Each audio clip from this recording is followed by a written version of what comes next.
Colchester Planning Commission, 7:02. First one, on the agenda, public comment, items not on the agenda. All good. Next, review of our East Lakeshore Drive zone. Alrighty, sort of delving into East Lakeshore Drive.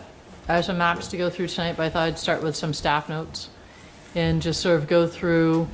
I think what I tried to do in staff notes is sort of overlay the area that we're talking about and the different zoning districts in it. So I'll pull up the map and I can sort of use that to sort of explain things as I go along. But any questions to start?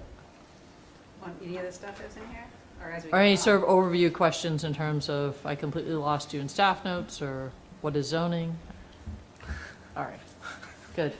We'll dive right in. And then some of our map services are not working tonight, so I have a little bit of a hybrid approach, so forgive me, I'm gonna have to toggle a little bit back and forth. Let me just, there we go. So East Lakeshore Drive, the area that we're specifically talking about within the Inner Bay neighborhood, is really the parcels that are touching along East Lakeshore Drive. I think what I tried to call out in staff notes was what the town plan said. And it specifically mentions the presence of seasonal camps along East Lakeshore Drive, preserves the historic summer seasonal culture of Colchester and contributes to the character of the area, with the majority of residences between the road and the lake still occupied only seasonally. These attributes should be sustained. Recent rebuilds of homes between the lake and the road has inhibited views of the lake. During the term of this plan, zoning should be examined to address view preservation as rebuilds continue in this area. And then one of the actions of the town plan, specifically the zoning on East Lakeshore Drive in similar areas, should be examined within 2 years of adoption of this plan to address preservation of lake views or preservation of views as rebuilds along the shoreline continues. So if you were to read that rather narrowly, it could be that we're just looking at the zoning along between the road and the lake. But what we did back now, I think it was adopted in 2016, the LS1 and LS2 districts, which was specifically for West Lakeshore Drive.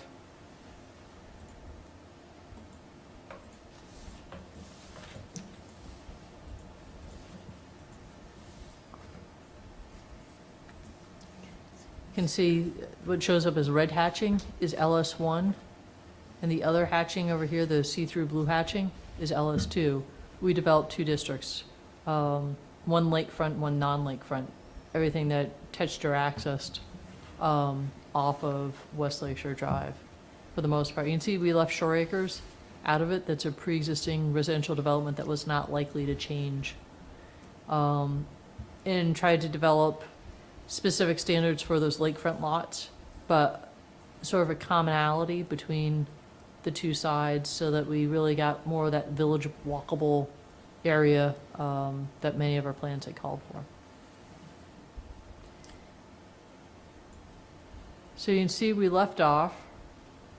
There's the Bayside Hazlet piece, which Parks and Rec is proposing to move forward with park design on. And then you have Churchill, which is a new subdivision right here, and then moving north along East Lakeshore, you have R2 zoning, which is your rather bland, pure residential zoning district, which, let me blow out, and you can see it's that light blue here. You can see we have a variety of different areas in Colchester. It comes back all along Williams Road, crosses the street sort of in Thomas Drive area, nice way. We have it also along Bean Road in the Bay, a little bit off of West Lakeshore Drive in the Bay, a little bit off of Porter's Point Road.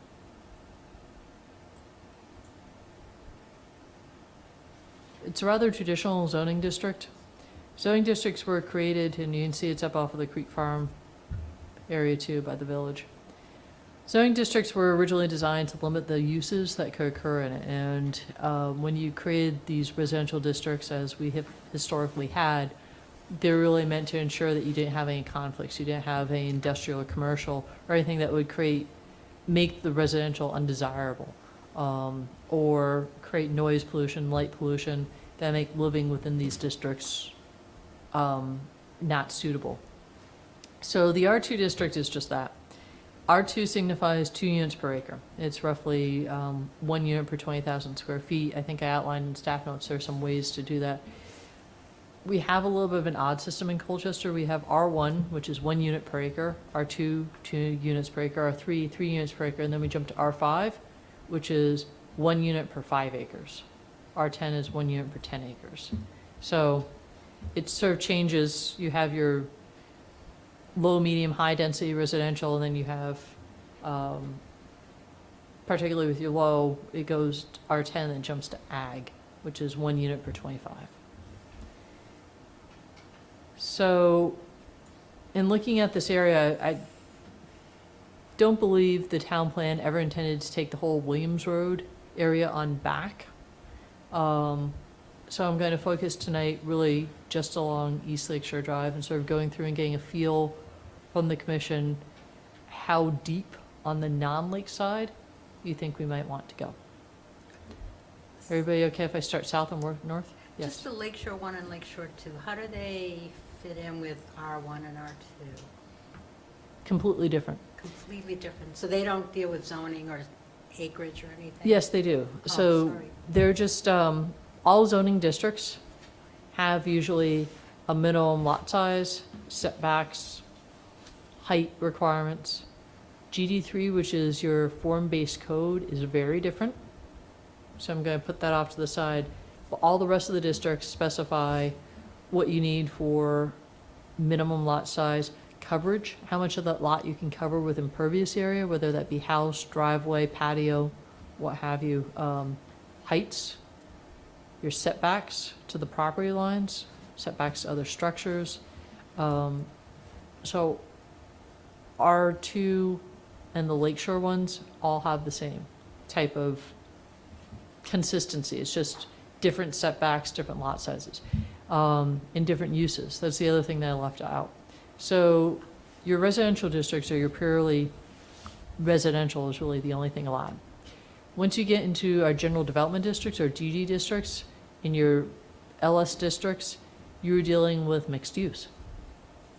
So you have LS1, which is mixed use. It allows for residential and commercial. Being along West Lakeshore Drive, when the Planning Commission worked with the community to develop it, single-family homes are not a by right use. They're actually conditional. Recreation is permitted. Marinas are permitted use. So it really puts, if you can imagine West Lakeshore Drive, there aren't too many residences left along the lake, and such a huge part of the bay is our park, our marinas. Those have a by right to exist, and any new homes would have to be a conditional use before the board of how they meet the character of the area. So you don't have, the intention was so you didn't have somebody coming in building a new house next to a marina and then making noise complaints. That marina was there first. So a little bit more complicated than what we're looking at. What we're looking at is an area that is just purely residential, doesn't have any commercial uses left to it. There is one abandoned commercial use that I touch on as we sort of go over the area. But LS1, LS2, and the general developments all allow for that combination of residential and commercial. And then you get into your commercial, which really just purely allows for commercial, industrial, which really prioritizes industrial more so than any commercial, doesn't allow for any residential. And then we have a business district, which is a combination of commercial and industrial. So we have, does anybody remember Howard Johnson's? They pride themselves on all the different flavors. We don't have as many zoning districts as that, but we have a variety of them. And I think what I've recommended in staff notes is if you're looking to do something different on East Lakeshore Drive, I'm not sure that any of them are the right fit. We might need to go rogue, go Ben and Jerry's, and create our own chunky monkey here. So, Thank you. any others to start? So we could do an LS3 and an LS4 kind of thing if we needed to. You could. Correct.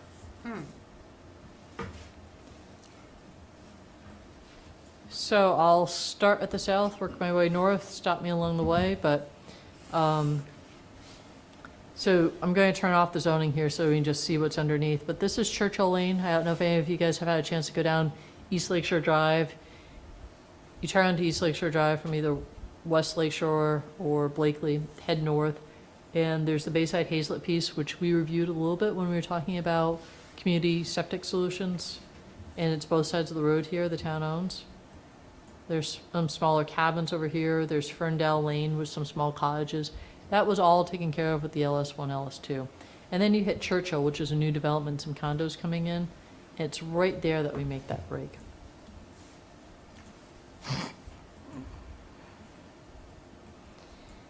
So as you come north, you wind up there are a couple of existing homes, and then there's South Bay Circle, which is a development done, I think, in the 80s and 90s, with single-family homes all on sort of larger lots.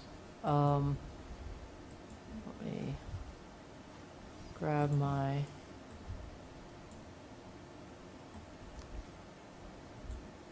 See if I can get us onto Google Street View so we can sort of see. Fairly well landscaped, well established. It's not an area that's likely to transition. Pretty well built out. Yep, it's all built out. Very well established. In setbacks. As I was sort of thinking through what we might do for this area, this is sort of like the outlier that Shore Acres was when we did West Lakeshore Drive. It's a residential area, not likely to change. Definitely not likely to transition to anything commercial in nature. And there are no seasonals. These were all built as year-rounds, larger lots. Everybody meeting setbacks, some open space, a nice tree belt going through, sidewalks. Can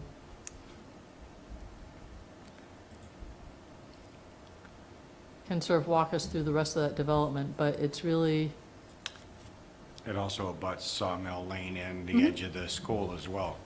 so funny story, back when this development came through, they were going to connect Sawmill, and there was a lot of resistance. And so there's a walking path between the two, but you can't get there from here.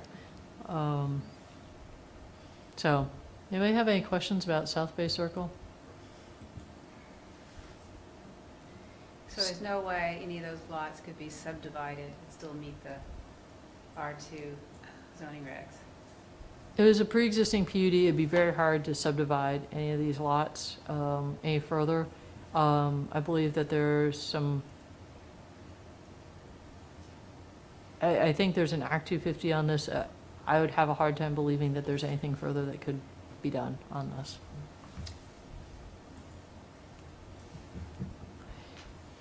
So across from South Bay Circle, you have their owned property.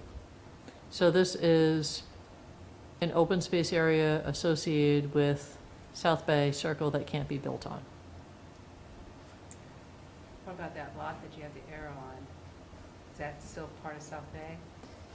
So, It doesn't look like there's a house on it. nope, that's a double lot. So somebody purchased, I think this house purchased that lot. Let's just, So a house could go there in the future. yes. I think topography on the, there could probably get one on there, but with Actually, hold on. topography, Oh, that's that hill that goes yeah, down. that's where you start dropping down into the ditch. I think that might actually be a common space lot. Or, is Yeah. it, no, I don't, yeah. I think it is a double, it's just, I think it's,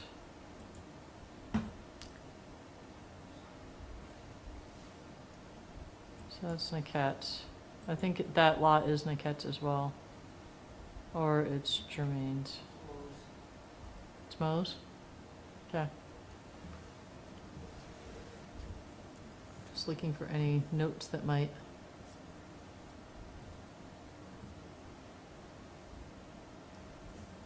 point me in that direction.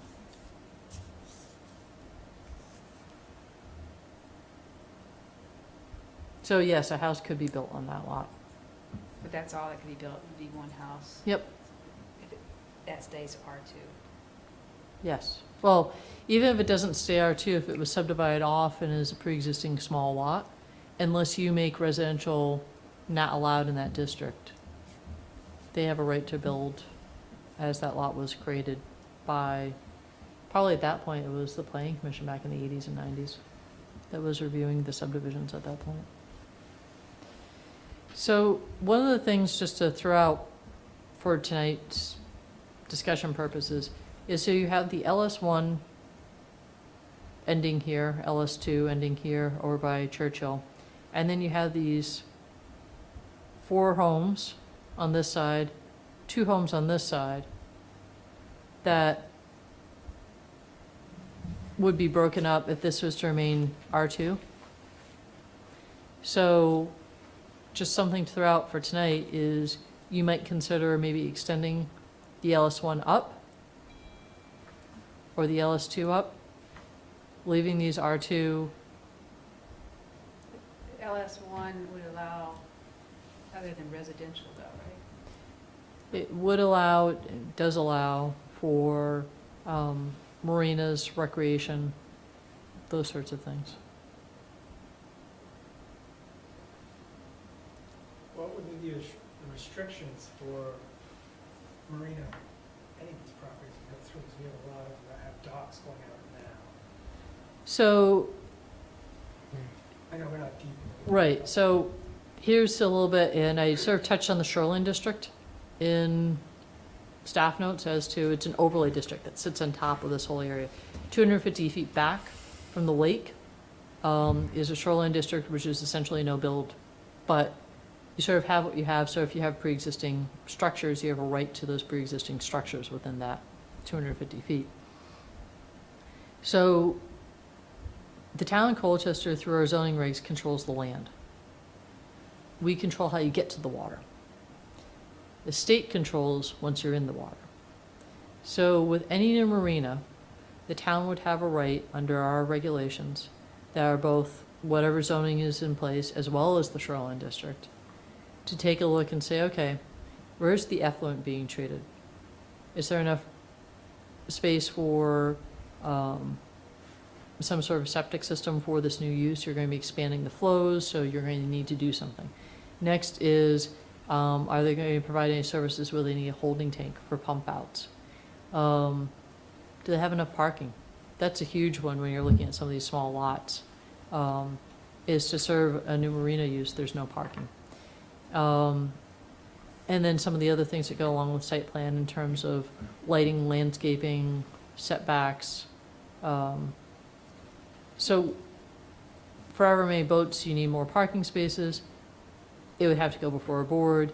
But the number of boats that you can have, either the state or the town can limit that, because if we say, well, you just don't have enough parking or a way of treating effluent for 200 boats, that could stop a project there. The state could also stop it and say, for navigational purposes, you can't do that. What we've been seeing sort of creeping along East Lake Shore Drive is people with longer docks. So you as a property owner can go up to 150 feet, I think, out. And then you need a permit from the state. And a lot of people, because of the low water that we've been getting, have been going to the state's Division of Lakes and Ponds and asking for those longer docks and being allowed to construct them. In terms of what's stored on those and whether they're their own boats or their friends' boats or things like that, not always entirely clear. There are very few places that should be storing any boats besides their own, but it's a whole different topic of conversation. Could the marina have a restaurant? Well, again, you're going to get into, in the LS1, Yeah. yes. However, we're also taking a look at effluent, parking, traffic, Right, all the things that we would with the commercial site plan. yeah. So this, as we move forward, might be the land in between. Just something to keep in mind. And the character really changes. Has anybody not been through the dip? Smith Creek, driven north, and you're going down into this dark turn. This is Smith Creek that comes through here, and this is privately held property on either side of the road. It's a camp. It's a family-owned camp. Multiple people own it. They're all part of one larger family. It's an interesting ownership model. What happened a few years ago is they actually went through the Act 250 process, went through our subdivision process, and subdivided off these condos back here in Waterleaf. There were, at that point, concerns from the state about rare, threatened, endangered species back in through this area, and they were made to restrict this area as open space. So you have a large parcel, but under our current local and state regulations, not a whole lot more of development potential with it. That being said, it should probably be looked at as part of any of the new zoning, because circumstances could possibly change. They do have some pre-existing non-conforming camps back in through here, some campers that have been used over the years. As the property continues to transition to different generations, hard to know without talking to them, and that will be part of a public outreach process in terms of saying to property owners, what do you think the future holds for you? What would you like to see? What would you not like to see? So here's a major stakeholder with a big piece of property that it would be good to talk to. Climbing up out of the hollow, you have Tamarack and some of these apartments here, and they own across the way. That is possibly going to transition in the future. The new owner has said that like to eventually do something different with them. They have a right to the number of units that are there. It's just how they get rebuilt. Can they build on the lakeside No, due to the train or due to, there's nothing there now? there's nothing there now. So again, that's where that shoreline overlay district kicks in. Even though it's zoned R2, you have to meet that 250-foot setback. So basically, everything along the lakeshore, if there's nothing on it, there can't be. Okay. Oh, interesting. There are some interesting things, and that's why I wanted to sort of work through, and, you know, I was thinking this is our first supplement that we've had as a group where we're getting into the weeds on zoning. The last one was sort of technical stuff, but this is sort of like, what is zoning, rezoning things, creating new districts. One of the things I'll mention, and I sort of hit in staff notes, and there's a lot in there to chew through, is you have vested rights in property. So what zoning does and what it doesn't do, unless you are to go to some sort of extreme where you don't make, where residential is no longer allowed in a district, if you have a home on the property right now, you have a right to continue using it. If it burns down, you have a right to rebuild it.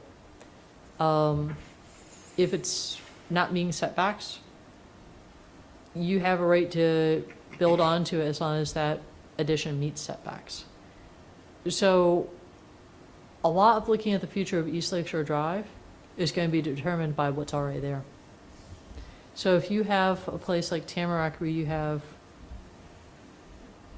I think there's somewhere 6, 8, there's less than 10, I think, units on it. They have a right to those number of units. They can't make what they have worse. So they can't go any further into the setbacks, cover more area, somehow divvy those up, make any of the units larger. But could they rebuild them all into one building, potentially? Yes, they have a right to those units. So that's sort of one of the tricky things I'll mention just moving forward is it's great to look at that vision where you're going, but there are some of these things that, since they already exist, that's what you're likely to see continue. So you have a couple of these lots. They're really lots for what's across the road. And then you have some bizarre right-of-ways coming through. You can see some of the stairs that go down. And I'll say, our tax maps are good to one to 5,000 scale. The orthophotos are done at 1 to 1250. So when you see things slightly off, like see that line that looks like it's maybe running through that property, please disregard it. It's just slightly shifted. You can see this line, but so you have a couple of things. You have a few multi-unit properties. You have some of these Sandy Shore Terrace, which is really all accessed off of only East Lakeshore Drive and comes up behind. Then you have right next to it these parcels from Morellen, which are accessed off of Williams Road.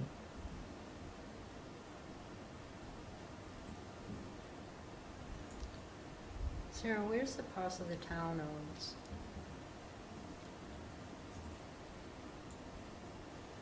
To go back, I'm going south of South Bay Circle. On the lakeside. So- Remember, he kept talking, Brian, I think, kept talking about this parcel of land that the town owned, and there were stairs down to the lake. Yep, that's right here. Stairs aren't really safe. No, No, they no, are I know, not. I know, I'm just curious where the, So this Land is the is- combined Bayside Hazelet piece. It's on both sides of the road.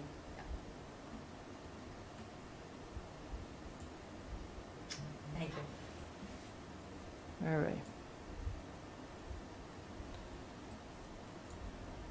Gonna come back up the dip again, and so in terms of how far back you go in this, there's sort of the dividing line now. This is all accessed off of Williams Road. These parcels are accessed off of Sandy Shore. Morellen comes in and gets these parcels. In some cases, you could just go along East Lakeshore Drive and say just go one parcel deep, but there are a few of these, like Sandy Shore Terrace, that have, I'm not sure if, Google Street View sometimes does not let you go up private drives. So let me see if I can go up. Yeah, that's probably one. If it's a dirt road, they don't usually go, but Yeah. But I think you can see a little bit better. So all these units, the new property owner has, on Tamarack, has said are likely to change within the next several years. You can see coming up Sandy Shore, there's a newer home here, which is actually off of East Lakeshore Drive, but everything up behind here, let me see. Whoop. Everything just got pixelated, sorry about that.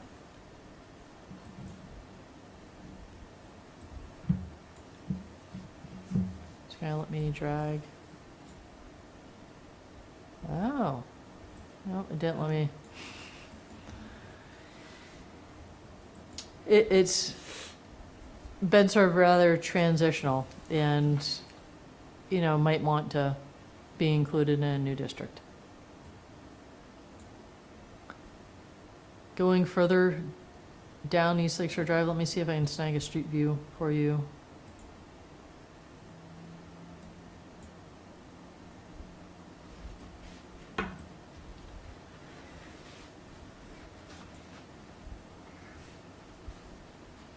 All right.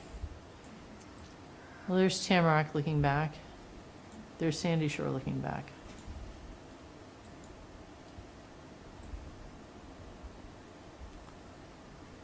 There's a new home, you can see undeveloped lakeside with stairs.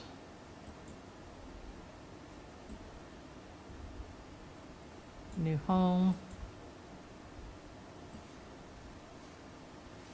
Undeveloped lakeside with stairs. Let's get over here. All right, we'll get to this first home here, which I believe is on the market that the Friends of Mallett's Bay had said perhaps the town should purchase.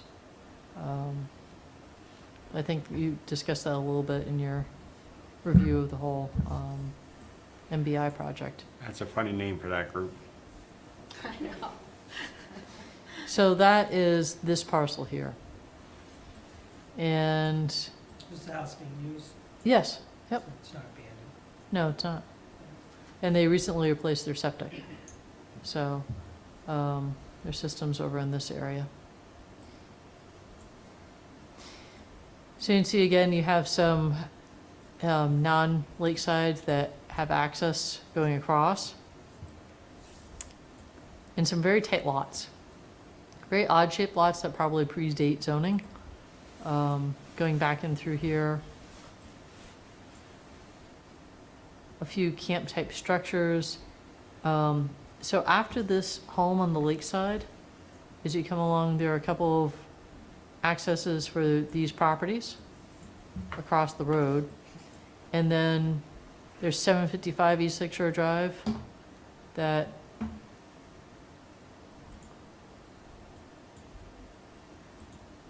get up to. It's this property here. You can see there's a house behind the trees that was torn down within the past year, and they still have a right to rebuild it.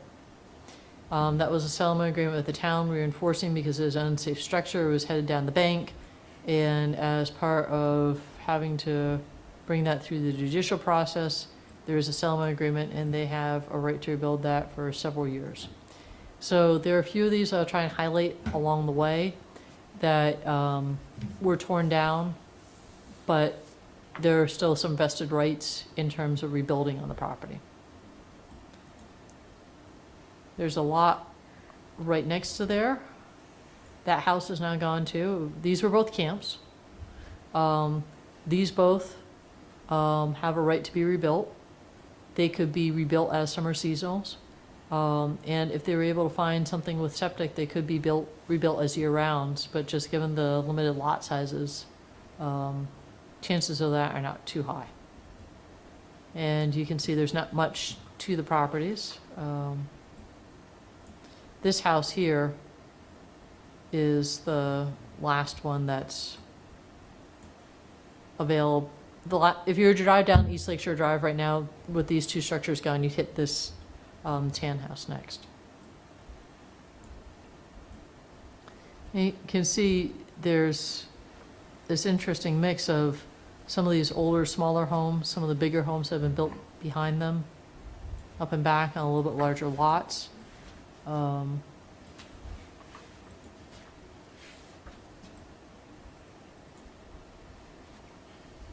sort of see how this sort of plays out, where there are some of these smaller lots and then some bigger lots behind. So some of the interesting history of East Lake Shore Drive is when some of these cabins were first built by one property owner and rented out, then they tried to sort of figure out, well, what's going to happen when we're done with this? How does this transition? How do I sell this? And what state law allows is for you to condoize. And so if you have 5 structures all on one lot, you can condoize them up and sell them as individual units with a shared amenity of land behind them. The town can't stop you from doing that. What we can stop you from doing is subdividing, but this has been sort of a clever way around things. So when you see something like this, where these little footprints, that is a condo most likely. And so on the next parcels that we're going to hit along the lakeside, what you have is everybody has a right to their own footprint, and that's a shared common land underneath. So in terms of anything going bigger, in terms of outside of those footprint lots, not very likely, but could they rebuild and go taller? Yes. And then that common space underneath, so you can see there are some footprints. And then this larger parcel underneath, that larger parcel underneath is not likely to transition to anything. because it's a shared amenity. These are the area where they've taken down existing camps and rebuilt up? No, we're not there We're yet. not there yet. So, that makes me confused. So, Some of those squares don't look like they're over any building. right, because as I said, don't pay attention to our parcel lines, they're not always that accurate. But technically, it would be a building, existing building there, Right, that gets built, they can rebuild up if they want it to. right. Okay. And so, 777, 767, and then this parcel here, we're all under common ownership. And then they're sold off. And there is this larger lot underneath all of them, but they all have different owners now. What happens when they sell, when one owner wants to sell? So what happens when they sell? In terms of, are they on common land?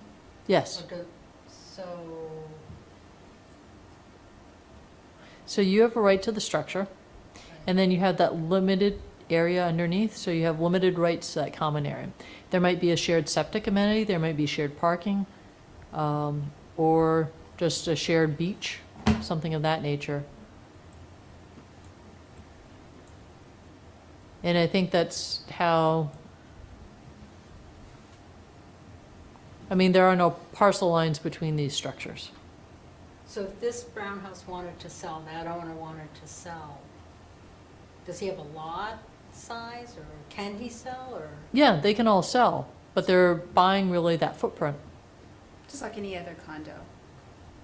There's usually a condo association Yeah. that owns all the land, Yeah, and then you own your condo and the land below it. oh, okay. Is there condo associations or the equivalent on these lots? There are on some of these. Yeah. The town's not always privy to them. So some of these are shared septics. Mm-hmm. Does that restrict the open lots Yeah. from rebuilding? So what you have on the majority of these is what we call pre-existing non-conforming. We would not let you build this again under today's zoning. There are simply too many units for the lot size. So while these could get rebuilt and go higher, definitely, and maybe by going higher even get larger, you couldn't see them increase in footprint size. You couldn't see another structure pop up.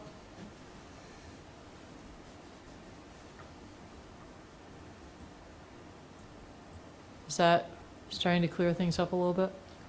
Would they be restricted though for bedrooms or whatever because of the septic that's already there? Most likely. Right. Yep. Because you can see particularly on this tan one in terms of getting an increased area, unless they have access to land across the road, in terms of increasing flows, But they have what they have. If That the doesn't sewer mean line went in, that would take that issue away. Right. So if some sort of wastewater solution was found, what that does is the bedroom count. Is, yep, you could have 14 bedrooms, but you still have the footprint size. So this is where really, I think the height is going to be the most different. So as you start to sort of go through these parcels and sort of say, what does each one of these things need? They all have needs to them. What does this one need? On parcels like this that are pre-existing non-conforming, where they can't do anything really more, they can go always up, and that's your height. So How high can they go with the 40 current? feet above average pre-construction grade. So So- that means I could put 2 more stories on top of that, if not 3. Yes. There is one home that went up fairly recently, down past the junction of Williams Road, that went to like 39 point something feet. It's like just about there for 40 feet. So you'll see it as you move forward. I can point out our sort of driving tour tonight too. But that's a good example, because what you have too is it's average pre-construction grade. On the lakeside, you have this. You have a steep bank. Take the average of that, and then it's 40 feet from there. If we rezone, and when we do, can we limit height size at this point? Yes, that was one of the major things that was done with the creation of the new LS2 district, is it went down to 20 feet. And the next question is, can I build a tall place and call them 3 living rooms and actually turn them into bedrooms?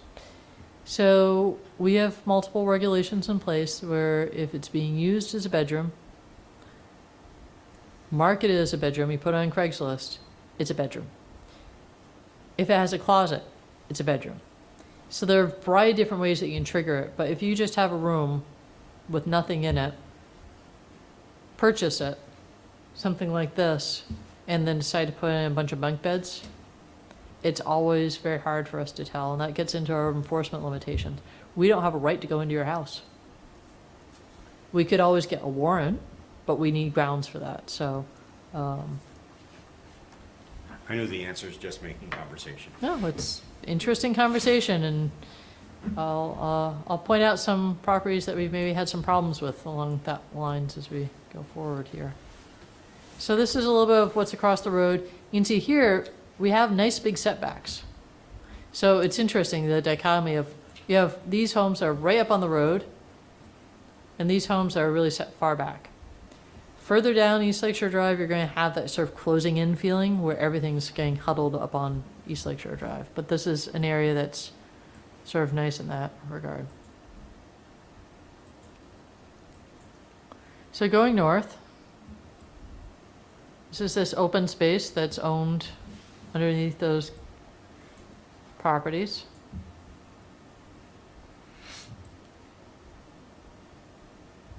And again, you have smaller, older style homes, and then some, you're getting some density here. Oh, this is the corner of Williams Road. Last May, we were standing out here over this fire hydrant looking across the road.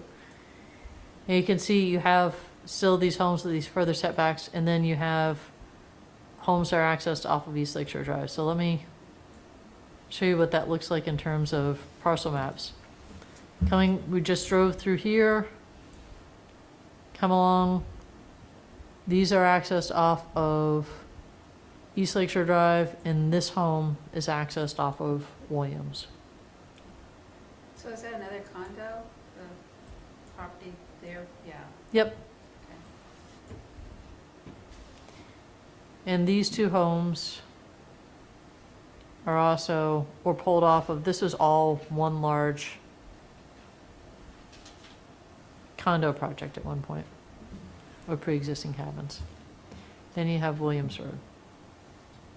Gonna zoom out just a little bit before we continue. The Mungin properties, which we've heard a lot about, and I think we saw some of the rebuilding that was going on this summer. Spans both sides of the road. This is Lone Birch, this is Williams Road, and these are all homes, all in one lot, some seasonal, some year-round. And this comes all the way up. This is all one, see the parent parcel underneath it? So this one comes up Williams Road, but it's all one property. Is there, used to be a business, a corner store right there? Is that correct, what Yep. that building is? So there was a corner store here. The last reiteration of it was Chicken Charlie's. And it went vacant for years. And it was an abandoned use. So going back to what I was saying earlier about residential only allows for residential uses. Once you abandon a non-conforming use for more than 6 months, you don't have a right to reestablishment. So if you take a look at this parcel, it's on the same parcel as all the rest of these homes. There are multiple reasons why this parcel is pre-existing non-conforming. They're way over on their density. We want to allow as many units to be built there as possible. So could that building be redone into storage for some of these units, for boats or docks or things like that? Yes, but could it be reestablished as a new commercial use? No. Is that where their septic is, in that open space there? There are multiple septics on this property. I thought it's just one. There's not just one. So I'm going to zoom back in on the corner here for a minute.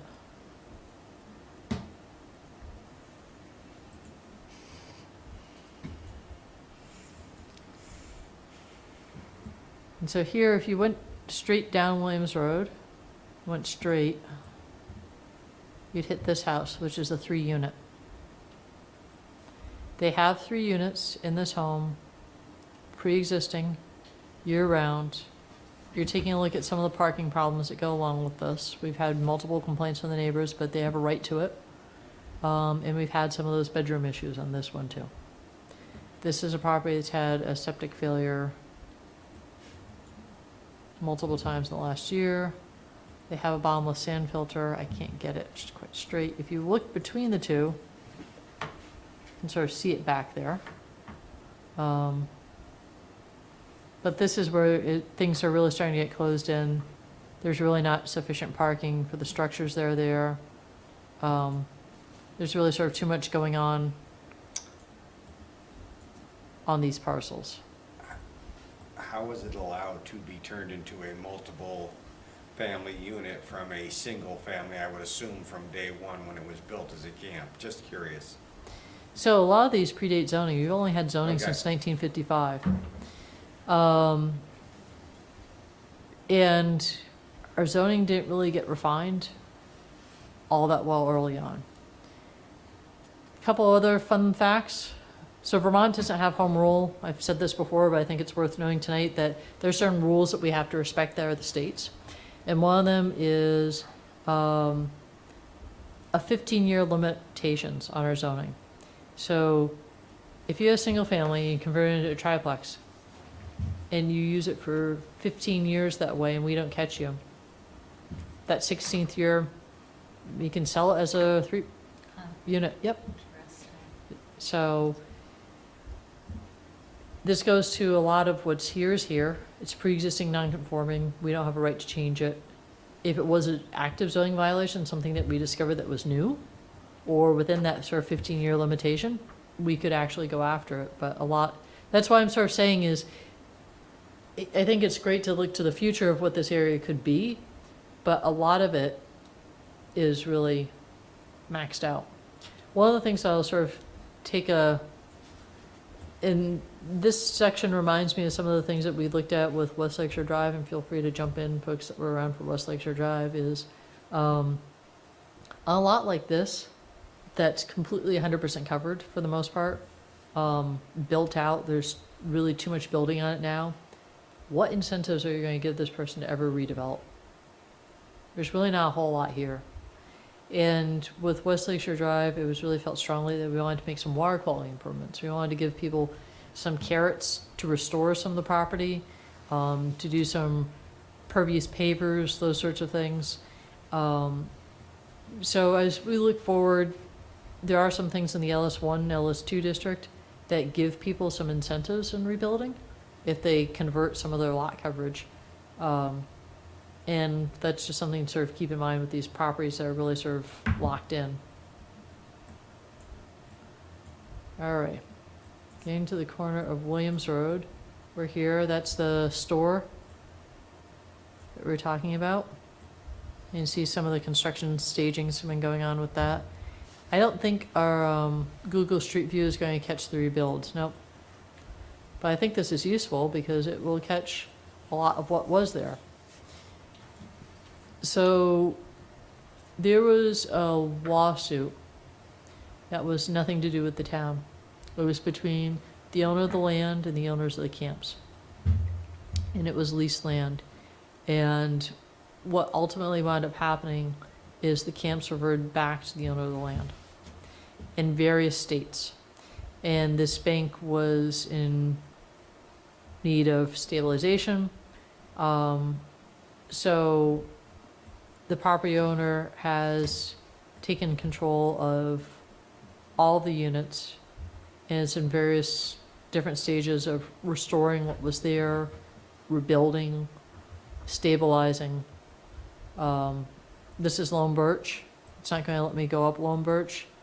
But you can see there are a variety of smaller seasonal cabins And what was really over on this side were smaller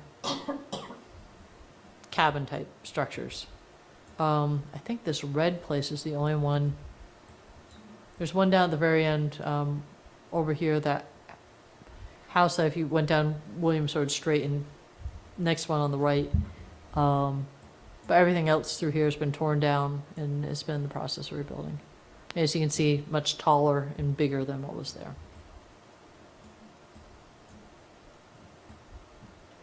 Does anybody have any questions on the Mungen property? Was this little red house, is that on the Mungen property? Yes. Okay. So potentially it could be torn down and built up? Yep. Is he all permitted for what he wants to do? Um, Or is that all a good? lot of it's ongoing. So the seawall that was built was not per the town's approval. That was litigated. There's a settlement agreement on it. And what we're looking at is there's a fine paid. A lot of what's there with the seawall is there at this point. There are some modifications that need to occur to it. Let me go all the way up here. This property here, which is still here, this little, right before you hit this open space here on East Lakeshore Drive, the property line runs through it. And the adjacent property owner owns half, and there's some debate about where, between the two property owners as to where the seawall will end. And so they're trying to hash that out before they finish up the seawall. That's the seawall portion. As I said, there are various open permits on the property. Some things, some decks have been added without permits that we are working with them on. A lot of it, they didn't really fully know, I think, until they got into the rehab of these structures in terms of what they're up against. And so we've been trying to work cooperatively with the property owner to make sure that things get closed out and we stay on top of it. And that doesn't fully answer your question, but I don't think I can at this point. I think it's very much an ongoing construction site. They've tried to be proactive and apply for as many permits as possible. The seawall was a legal issue. That's been mostly resolved, but So they're pulling as they go, basically, for different pieces? Yep. So we don't have it, they have an overall master plan? No. No, okay, so that's, that would have been helpful. yeah, that's what I say, they just started, okay, so I understand that. Okay. And these are still camps on the other side? Yep. It's on the same property? They're all playing the condo thing? And they're looking at it, right, all the emergent stuff. Well, so Mungen, what you see on Mungen's are lease lines. He owns all this in common now, so this is not condoized.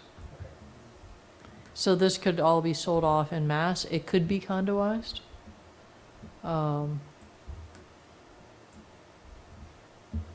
But this is a large parcel that's mostly accessed off of East Lakeshore Drive and comes back up through here,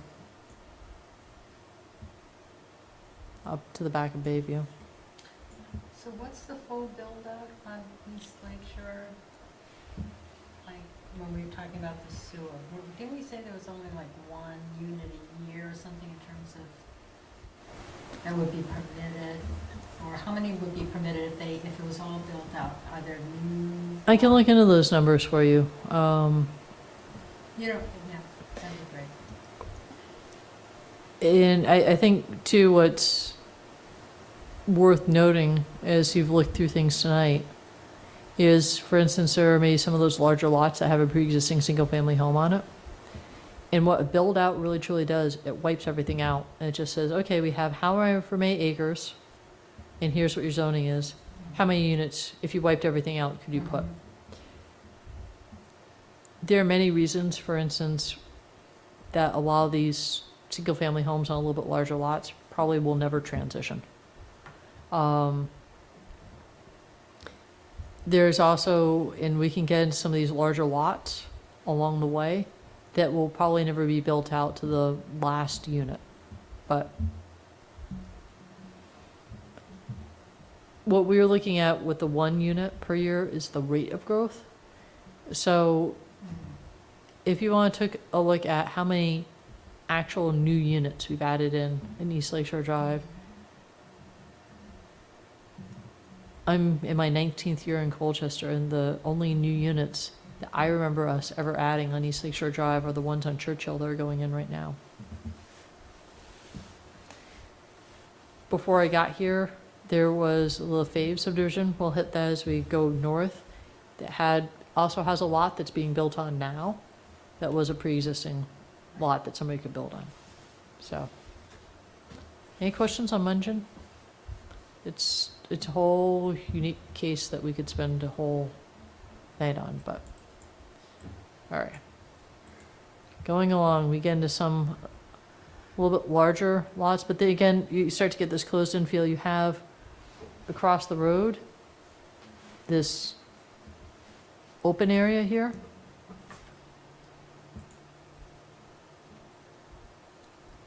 Which is owned by people across the road. So that's that Shepherd lot that owns across the road too, that the property line goes through the middle of that unit.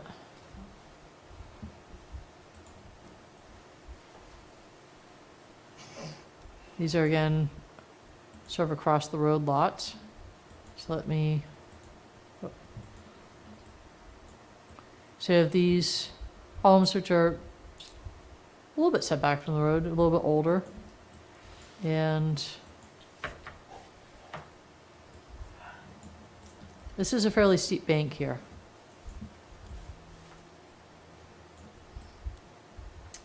So those views should be safe forever just because of the topography and there's nothing there. And the shoreline district, yes. Correct. Yep.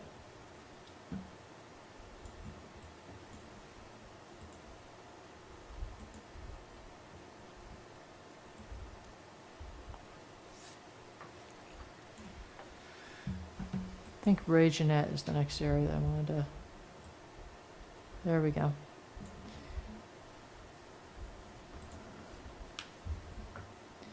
So as we head north on East Lakeshore Drive, and we just passed some of those open space lots along the road, some of these units that are sort of closed in, you hit Ray Jeanette, which was a bunch of cabins historically that were rented out, and the property owner lived here and then rented them out. Somebody bought the property, tore down a cabin, built themselves a home, and again, they have a right to the number of units that they have there.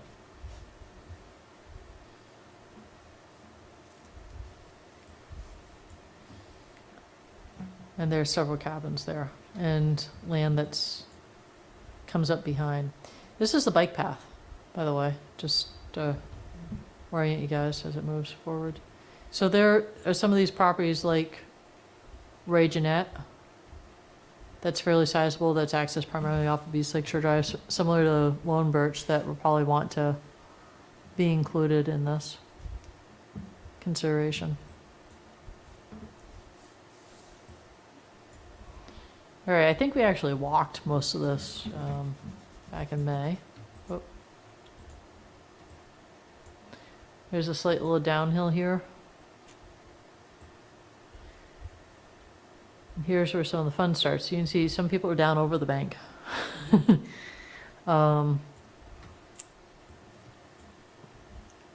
The grade becomes a little bit shallower through here to dip down in. And these are again, so this is that sort of closed-in feel that you get. There's summer seasonals. Whoop. On either side. I think we were standing at this catch basin over here.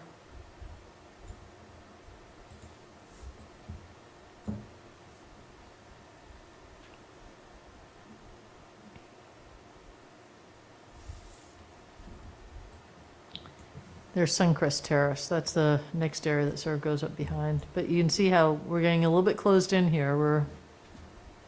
And these properties are all pretty much built out in terms of their lot sizes See these spaghetti strains? These are different owned strips that go through them for people from across the road. So there are a few here that people have said, you know, why couldn't somebody buy up, because they see that there's nothing and there's maybe a vacant lot on one, buy up and tear down. Well, these owned little strips will really sort of prevent that from occurring. So, all right, moving over to Suncrest Terrace. Sort of the next area they have after Ray Jeanette, where it sort of pokes back up through behind, is Suncrest Terrace. And it splits off with Harvest Lane coming off of it. These are all private roads that come back up through with multiple units, small lots. You can see fairly built out, but then you have just one single family home on this larger lot back here. And then you have some of these weird spaghetti string lots. Not quite sure what the purpose of these were for, but there are some lots. And you have, again, everybody sort of falling down through Harvest or Suncrest down to here, and that's probably what some of these spaghetti strings are for. Off of Harvest Lane, you also have a larger single-family home up and back. Here's the bike path that sort of bisects it. So just bigger picture as you start to look at East Lakeshore Drive, after you get past the Mungeon properties, you have Ray Jeanette. This bike path comes up through.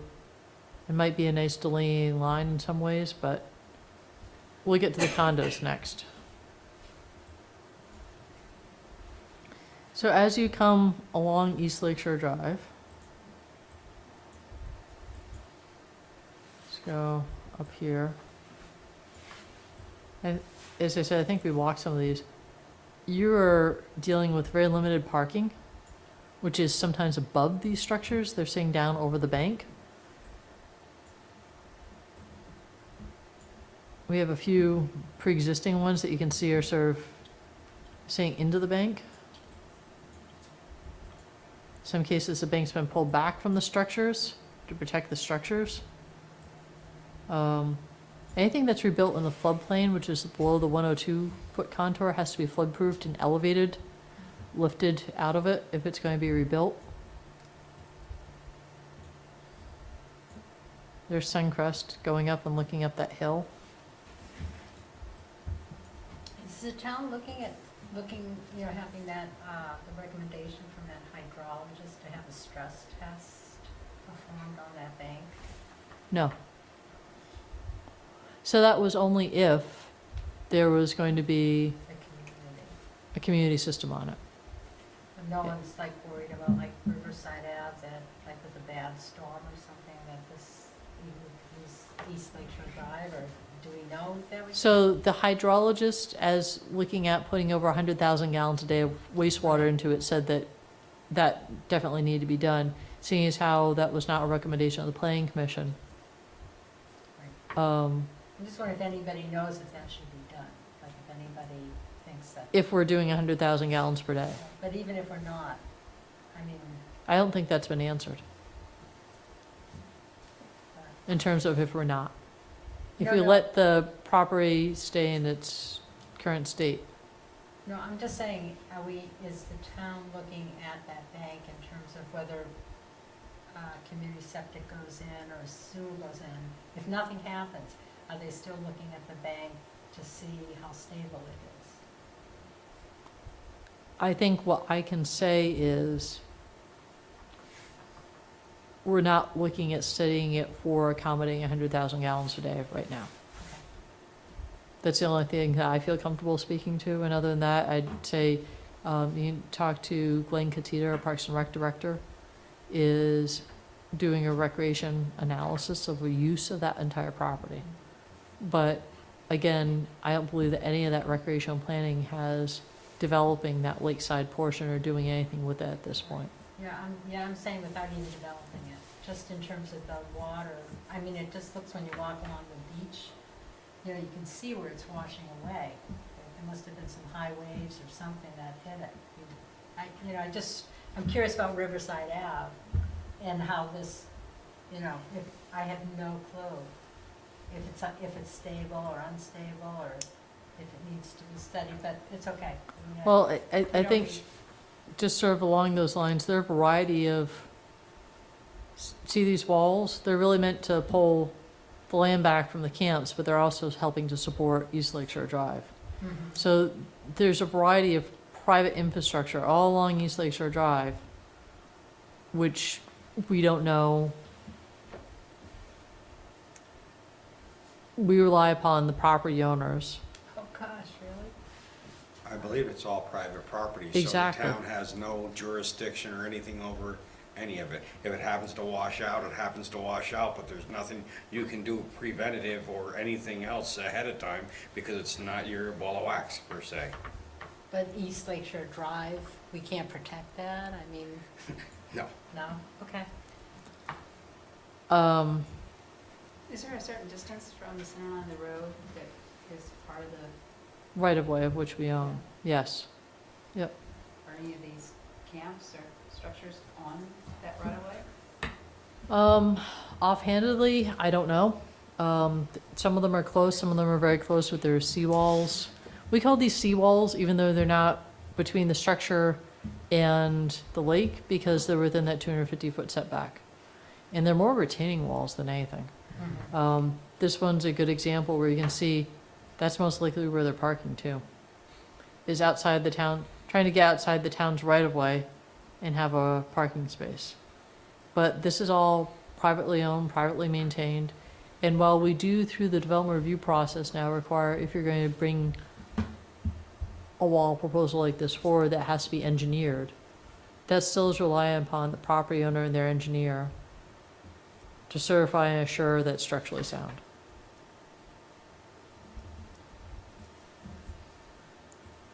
And we have a lot of properties like this all up and down East Lakeshore Drive that are at various states.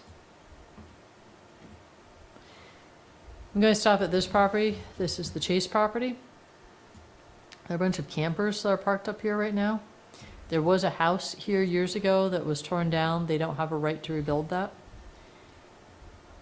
Mr. Chase owns 2 properties across the road. This one that's been torn down, and then there's a vacant property too. And there's a right-of-way between them, right here. So this is the non-lakeside property. And how come they can't rebuild where the, So I was gonna say that this one doesn't have anything on it. So there's no structure on it. This one, there was a structure on it that was torn down, and there is a right to rebuild a camp on this property. Summer seasonal, I'm not sure if they could get a year-round septic, but if they could, possibly. Somebody would have to go negotiate with the owner of this strip to move it over so that these 2 parcels could be united to rebuild something. You said Chase, is it Tom Chase? James Gary Chase. Okay. Thank you. So this is a vacant prop, you can see in Google Earth, they have a structure here. You go down it, there's no structure right now. They have a right to rebuild. That's one of those that came down. There was a settlement agreement. There still is time on the clock. and then on the west, on the non-lake shore side where you said there was a house and it was torn down? And now they're just campers. There's no right to rebuild there anymore. It can be parking for They the can't lakeside. rebuild because it's been past a certain amount of time? Correct, yep. That was a abandoned house that was falling in on itself. So again, we're sort of tight to the road here, looking sort of around. And then we have Bayview condos, they're up behind here. So I have a little bit of sprinkling of everything along East Lakeshore Drive. So you have these condos here. And then the property, the person that developed the property retained development rights behind it. So this is a property, here's the interstate right of way, that has the right to rebuild, or right to possibly do new development behind the existing development.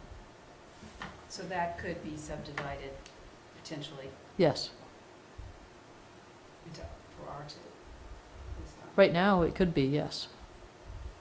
If you were to find the wastewater capacity and, I'm not sure to what extent, I know some of the owners, association members were looking into what their rights were too at one point, so we haven't seen anything formally come forward in terms of development proposal, but there has been discussion over the years as to something.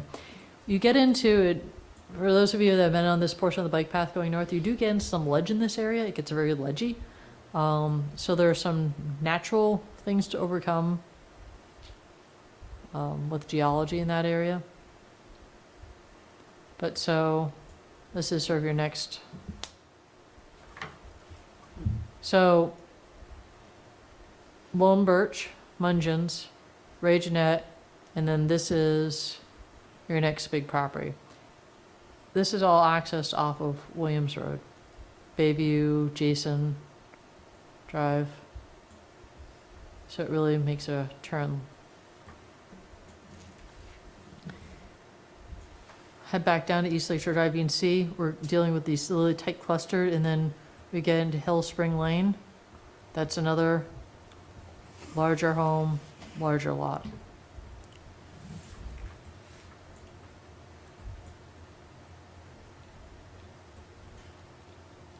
And some smaller, older homes. The Sage Lane is over here. Older camps. Some down over the bank.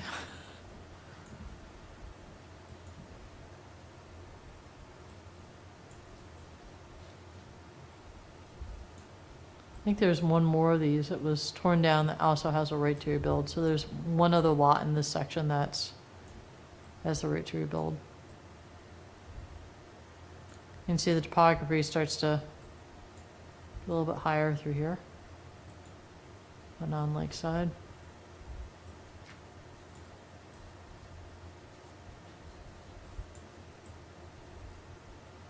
And then things start to level off a little bit again, where you don't have those big retaining walls. And things are starting to get a little bit set back up in this neck of the woods. There's new homes in there, right? Or a new house in there. So there's this Hill Spring,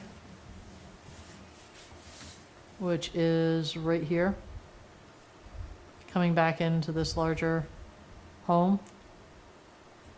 And then we're going to hit some of the new homes over here.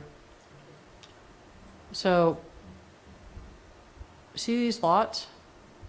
This is the Lesage subdivision. I think that was done back in the 80s or 90s. And then there's another subdivision up here. This C around these two parcels is common space for these two lots. They're accessed off of Bay Road. So this larger lot is not developable. It's restricted Pretty open steep space. Anyway, right? Right. And then this is the corner of Bay Road, and these lots are all accessed off of Bay Road. So we're getting close to the end. So this lot, I believe, is the one that's under construction. I don't think that's going to show up in Google Street View here. But you can see people were putting things back up on this lot, boat lifts, things of that nature. You have some more condo properties over here along the lake.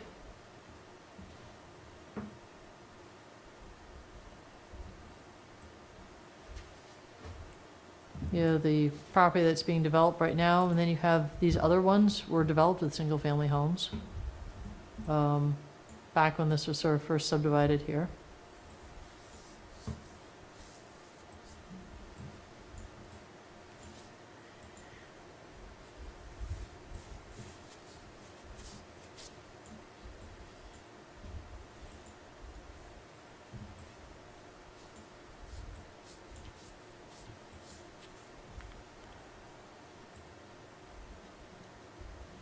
There's the bottomless sand filter. I think we stopped our walk right around there.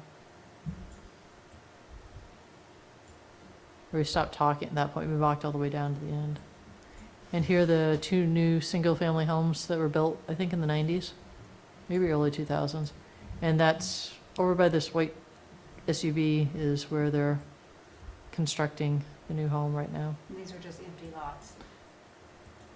Yep, you can see actually 2 of them right here. So there's another one that I think the person on the lakeside in one of these condos owns this one that stored cars and things of that nature. So coming down to the end here, past these new single-family homes, we run into some more condos. And then Jeff LaFave's here. What is it? The old Captain Mallett's, was that it? Which was down Yep. here on the end? Which was a commercial property, now it's residential. I think during the 1990s was the last reincarnation of that. Is it being used as residential or is it? Yes.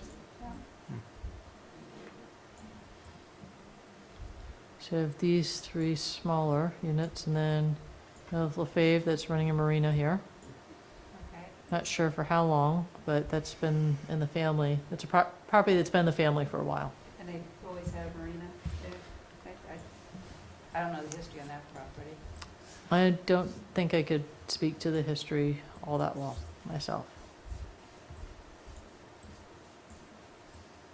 But this is a dock business here too.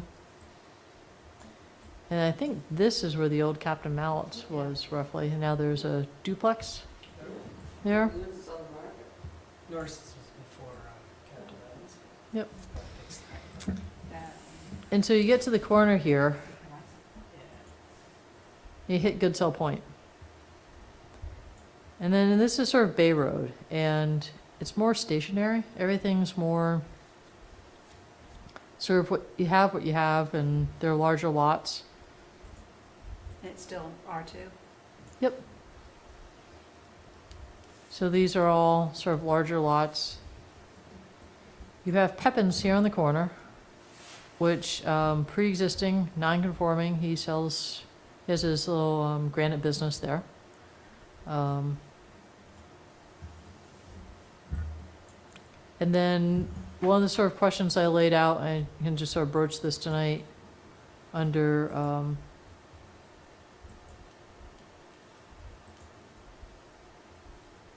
so your R2 sort of ends here at Bay Road. And then once you head up Goodsell Point, you're into R1 zoning. So that's that 1 unit per acre zoning. And then you have this floodplain. You have a bridge in here where you get some seasonal flooding. And so up into the Goodsell Point area, you have this 1 unit per acre. And you see a lot of these are pre-existing small lots. They have what they have. There's no real chance of additional subdivision, things of that nature. You do have a couple of larger lots in through here off of Bartlett's Way that perhaps should be looked at some point in the future, depending on if there was going to be some sort of community septic when you get here. The geography and the terrain really, once you are in Goodsell Point, I don't know if you've driven past over the bridge and taken the corner and then you're looking up the ledge to units. It's not an area that's really conducive to a lot of additional development, but and it's very different than East Lakeshore Drive. So this might be a phase 2. This might be, we take a look at it and say, this is really not going to be that transitory of an area. I don't know. Just the soil conditions would limit development up there anyhow, I do believe, between the ledges and everything else.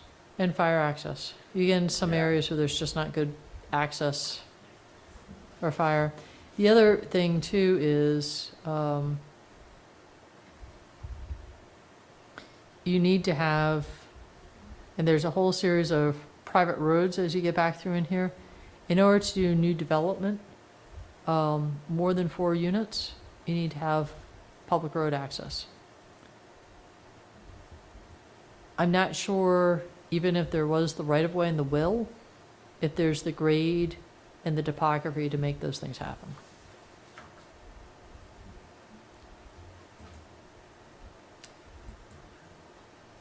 Let me see if I can pop some contours on this.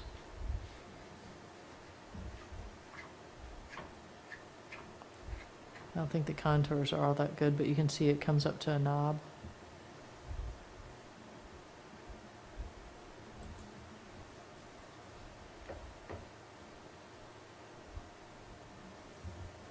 Any questions or anything that you'd like me to zoom in on, identify? Where's the Lone Pine piece in relation to Good Cell, just out of curiosity? All the way back up in here?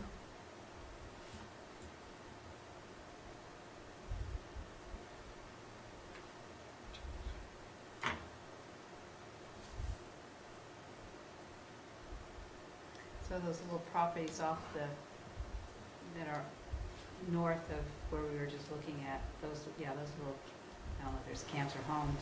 No, that's up further north, right there. Right there. There's some homes there. Are they in a high-risk area? You can see you get into some Up larger there. lots. Yeah, but go further north. There you go. See those little houses on the shore? That's where I live. That's where you live? Oh, okay. Is that in a high-risk area? High risk in terms of flooding, or No, with the sewer issue. I had to put in a sand filter. Lot of ledge all through Lot there, of I do ledge. believe. Yeah. Mhm. Somewhere around there is Third Point where we used to cliff jump. Yeah. Which they don't want you to do anymore.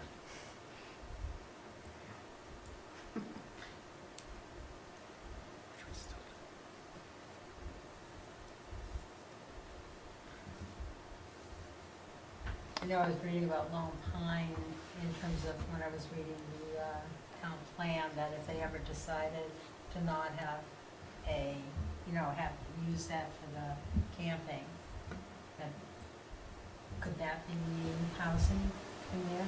Could be.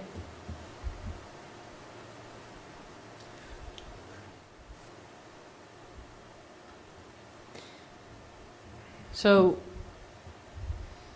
in terms of just speaking to the sort of the task at hand and where you might want to go, I'd recommend it against spreading yourself too thin. Because, yeah, we're taking the turn up Bayview now, and very different in terms of character. And so I think as sort of I tried to steer you at the beginning, there's going to be that area to the south, which south of South Bay Circle, which that could go in with the LS1, LS2, that could stay R2, that could change. There's the whole middle section. And then there's Goodsell Point, which is sort of more towards the north, which is R1, which is very different in terms of character from East Lakeshore Drive. I'd worry about trying to put too many apples and oranges in together and try and take them in cohesive sections. And so I think in staff notes, I sort of threw out some questions to you guys about future meetings and what we wanted to do, but we can start in the middle, we can start in the south, I think the north is not as much of a priority. They can wait a little bit. I think if you read through the town plan, the priority is really speaking to preserving lake views as things transition, which is really that middle section of East Lakeshore Drive. But I'm open for, this is a lot of information to cover tonight. I don't really want to throw too much more at you. I want to hear your questions and what you'd like your next meeting to look like. How many parcels are from that, the end of LS1, LS2 to Goodsell Point on the, I guess both sides of the street? It looks like maybe 200 parcels. It depends on if you're counting those condo properties too. I'd say that's a good estimate, but we would really want to take a look at, well, do you consider a condo a parcel?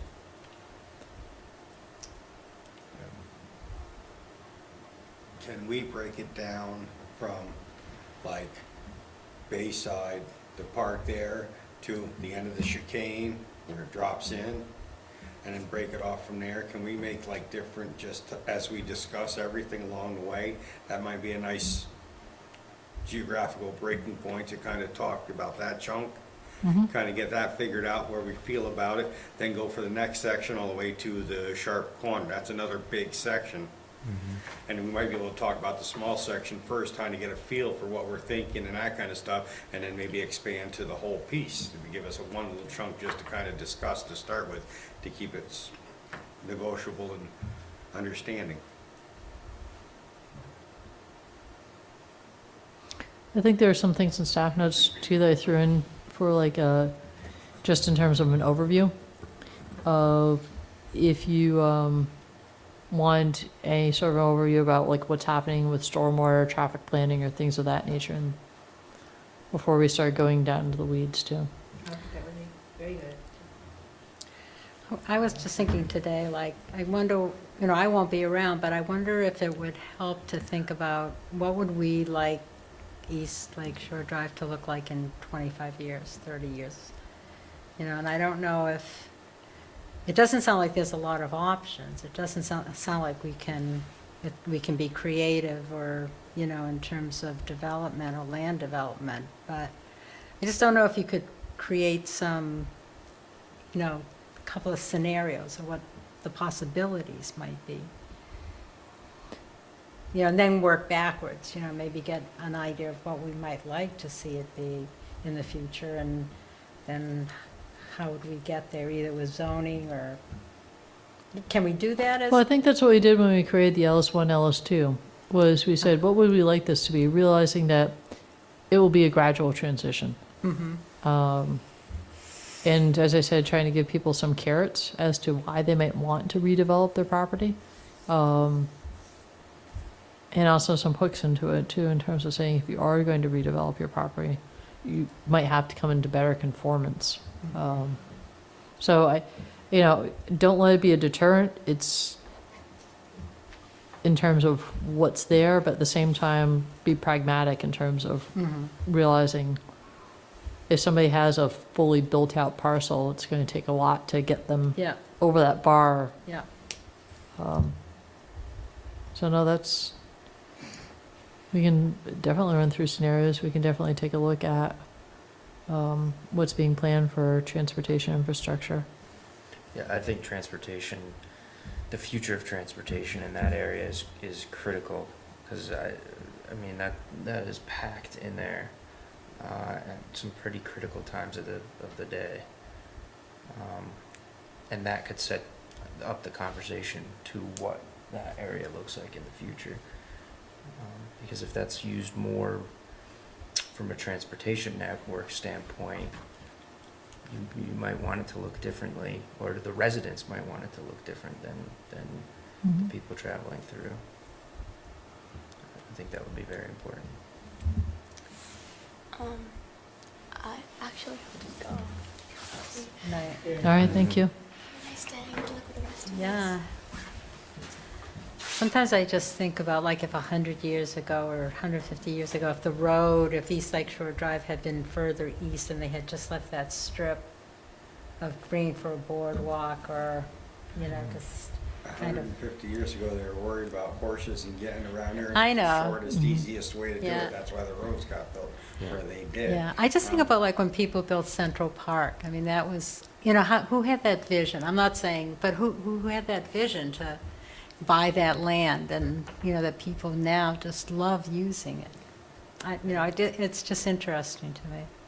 So for build out though, we're really kind of pretty well built out as far as you can get. I don't think there's any, you know, there's probably some incremental places where you could stick a few houses here and there, but it's not like there's wide open large parcels that Right. are gonna be changed, so. Berries is pretty big.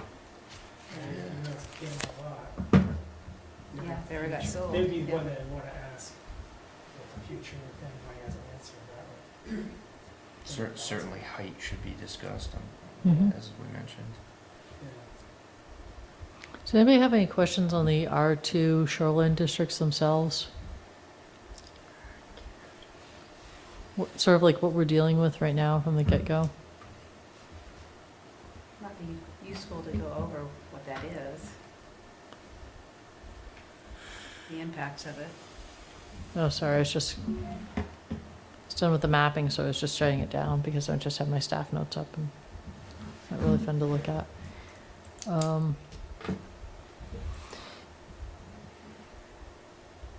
So, did everybody understand table of permissible uses? Table what? Permissible uses, that table A2 that had all the Ps and Cs in it? This one? Yes. Yep. In terms of if it's permitted use, it's by right. If it's conditional, you have to go before the board. And if it's blank, it's not allowed. So that's sort of the first part. And there are a bunch of things that the state says that we have to allow in residential districts. Anywhere where we allow single family, you have to allow daycares, smaller sized daycares. You can do a larger sized daycare with conditional use. Residential care homes, things of that nature, you have to allow multifamily, you have to allow accessory apartments. So there are a bunch of things that are required to be in the residential district as well. But you can see there aren't too many Ps or Cs in the residential district once you get outside of residential uses. And the R2 district has a pretty hefty setback of 30 feet from the edge of the public right-of-way. You can see a lot of what we looked at tonight does not meet that. 15-foot side yard setbacks, 25-foot rear setbacks. Very hard to do when you have a small lot that, if you start to add all those up, might not be 55 feet deep. What's the difference between class 1 and class 2? So it's whether or not you have community septic and sewer. So you get to go down to a smaller lot size if you have community septic or if you have sewer. So you could potentially increase your density. And is that what some residents were concerned about? About the increased density, I Right, believe, yes. That the sewer would make it so that you could have more housing there. Right, but I think what I have on my notes is for the next one is to pull out the build out that we Mhm. did. Yep. So you can see, regardless of wastewater, how many additional units you could have in that area. And then it's just that rate in terms of how quickly you get to that full build out.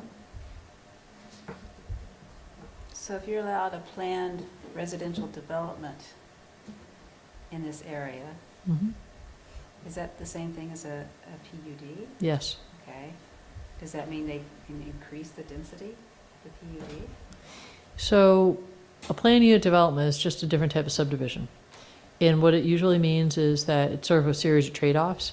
In exchange for preserving open space, you get to cluster your development.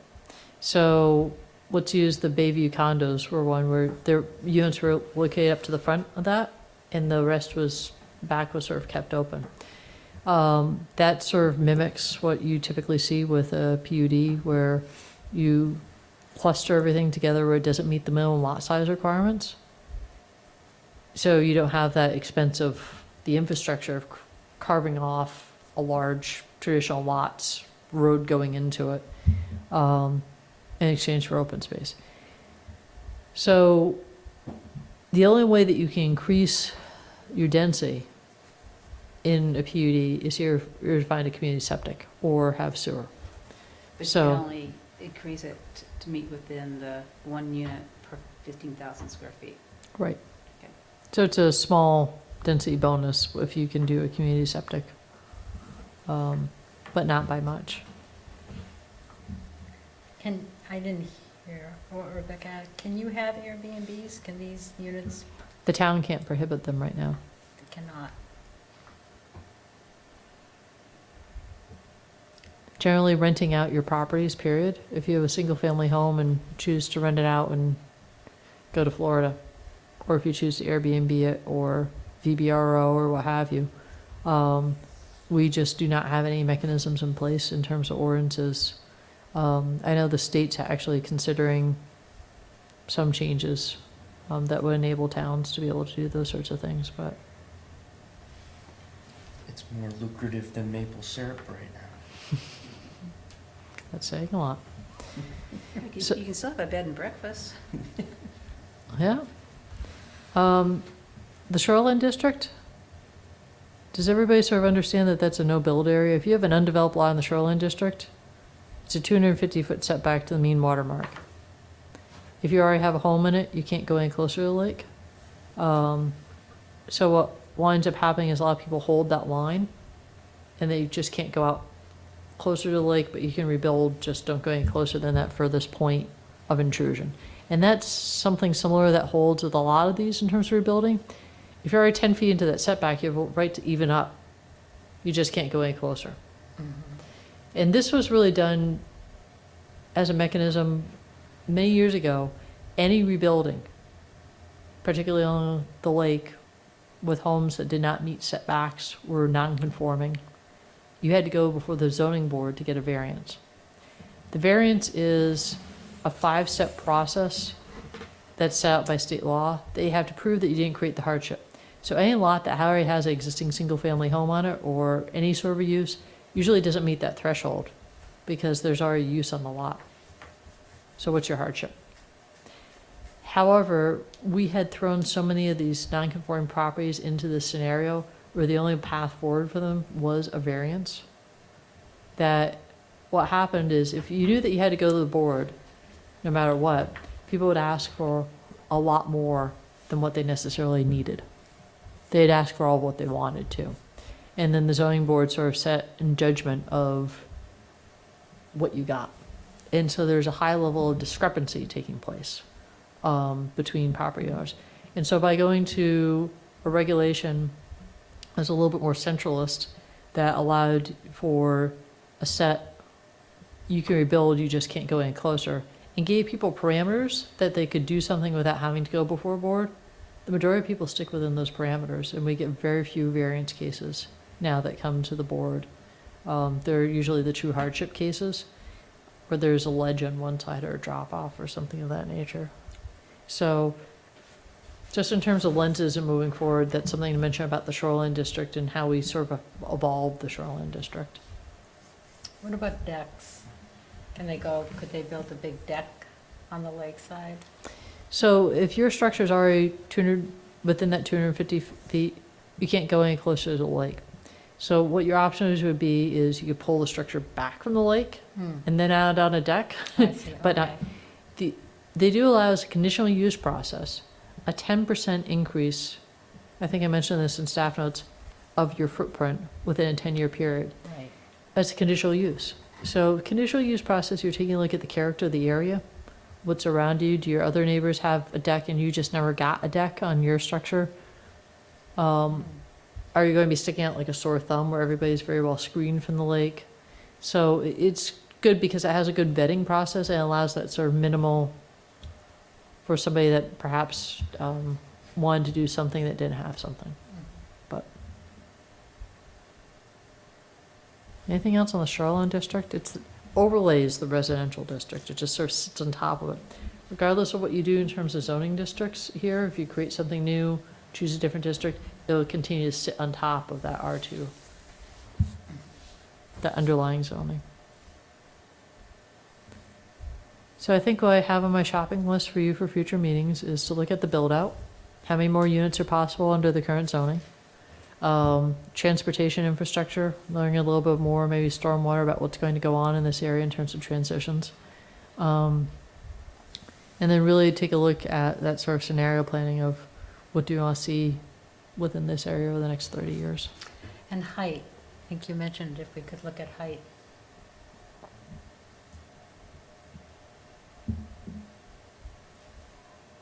Anything else on the shopping list? I'll proceed with this, but we can add to it as we go along. Great. Sorry, this was a lot, so. Well, how many people were involved with the LS1 and LS2 that's still on the board? Andre at the end? I was right in at the end, Okay. maybe the last So I don't know couple if weeks. there's lessons learned or anything from going through that process that we can apply to this one. I went to the first public hearing and it was done. I went to a few meetings, public meetings, But you were there from the beginning? Nope. No? about 3/4 of the way through. And it's through the whole thing. Yeah. We were through the whole thing. obviously, too, right? Oh, yeah. I think I got like 13 years doing this now. I was just thinking this is my third town plan done, and I don't know how many supplements. Wow. Other town. 13 straight years. Wow. We need to get you a merit badge. Yeah. So we'll look to you for if there's anything that we should be on track for that. you I'll have help any way I willing to can let us as a know group too. to move us forward. That's the objective.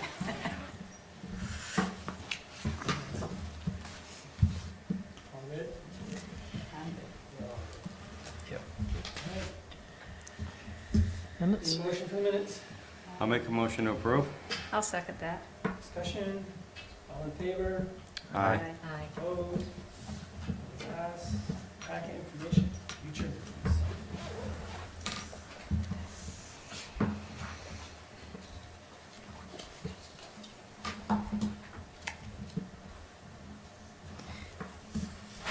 Any questions on, you got a couple of warnings from adjacent towns, planning and zoning information, all packet for departmental stuff. Any questions on any of that? You'd asked me to write a letter back to Dr. Coleman. I included that in the packet. Any response? The select board has directed the Friends of Mallets Bay to submit all correspondence to them. So any requests of the planning commissioner's time, what have you, that should really be directed back to the town manager's office and the select board, not you. No problem. So, just to get my bearings a little bit in terms of, I think in the last packet, we had a rather simple request for somebody that had a storage facility, wants to reestablish a storage facility. I think you'd said that, once we get through East Lake Shore Drive, you might consider tacking this on to this. I think what I've been telling people is anything of substance is probably not going to go in with East Lake Shore Drive, just simply because it's tough enough by itself. Including, I continue to get a request to look at our form-based code for Severance Corners for GD3, which is not called for in the town plan. You sort of been taking your marching orders of how you get through things from the town plan. I think at some point you might be able to fit that in somewhere, but my feeling from you guys is not with anything that you're looking at for East Lake Shore Drive. Is that a correct read? Okay, What do they want us to look at, just out of curiosity? some substantial changes. Directed by Ireland request kind of things, or? No. Okay. They're proceeding through to construction right now. What's that road on the right, coming up from that house on Route 7? It's down in the hollow. It's a doctor's house on the right-hand side. Yeah, but what- Single family, right? Oh, that's Warren Robinson. He is a surveyor. Yes, it's a single-family home. But there's a road going, it looks like there's a road. So on the other side, across from that, Yeah. is not a road. Oh, okay. So that is where SD Ireland is under construction with their PUD. That's how they're accessing the sewer line. There's a sewer pump station down there, Okay. and they're working It's like, what the heck is on a that? stormwater pond back in that area too. So there's not going to be a road connection there. Okay. Okay. It's one of the fun myths that we've been dispelling lately is they've really gone to town and taken down the greenhouse. It's looking good. Yeah. Now, is that gonna be developed? Is that being ready Yeah. for development there? Yeah. That's part of our growth center. Mm-hmm. Just on the other side of the road. I'll make a motion to adjourn. Oh, I'll second that. Favor? Aye. Aye. Neither. Thank you, guys. That was a